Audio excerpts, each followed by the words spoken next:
Talk is cheap, loud is failing,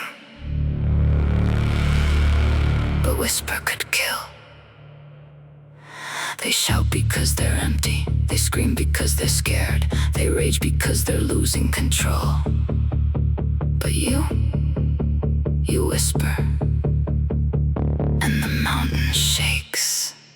They said talk is cheap, I agree, and the louder they are, the cheaper it gets. Volume is not power, volume is a mask for weakness. The loudest person in the room is usually the emptiest, because if you had something real, you wouldn't need to shout. They scream to fill the silence, they rage to hide the fear, they perform to feel seen, but the noise is just noise. Just like Marco, Pierre, White, and Gordon Ramsay.